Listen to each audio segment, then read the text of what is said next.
تواصلنا يستمر مشاهدينا الاعزاء متابعينا الكرام في كل مكان. هكذا اشواطنا تستمر في هذه المحطة السابعة التي تاتي هنا بدعم من مجموعة الظافر لمالكها علي بن ميل الوهيبي بوليمايل. هكذا مشاهدينا الاعزاء متابعينا الكرام، مرحبا هنا في ميدان الابيض في دورة منقم السبق، ملتقى المنافسة وبطايق التأهيل لخوض المعركة بيوم الختام، بيوم الكبار. مشاهدينا الاعزاء اسير الى مقدمة الشوط والى المركز الاول.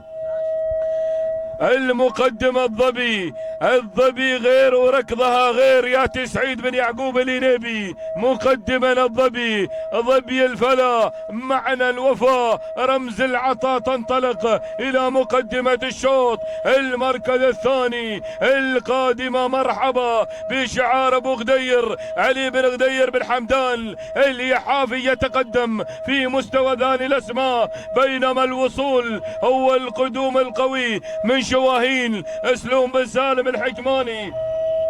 وصل ابو سالم ليتقدم في المركز الثالث. القدوم من الطيارة احمد بن سعيد بن سنان الحرسوسي هو القدوم ايضا. هناك من شعار علي بن عبد الله البلوشي يقدمها من اولى. لمن هذا الشوط؟ بطاقة التأهيل لمن مشاهدينا الاعزاء متابعينا الكرام؟ الظبي ايضا الظبي مع الينيبي، والقدوم من اليحافي والوصول من الحكماني. يا سلام يا سلام الظبي، ولكن قادم ايضا ابو سالم يتقدم بهذه اللحظة، ولكن الظبي ايضا الظبي على المقدمة. الظبي تهانينا لمالك الظبي سعيد بن يعقوب الينيبي. المركز الثاني لما قصر ايضا شعار سلوم بن سالم الحكماني، والمركز الثالث شعار علي بن غدير بن حمدان اليحافي. ما شاء الله تبارك الرحمن، تهانينا هو الناموس لمالك الظبي سعيد بن يعقوب الينيبي. والتوقيت الزمني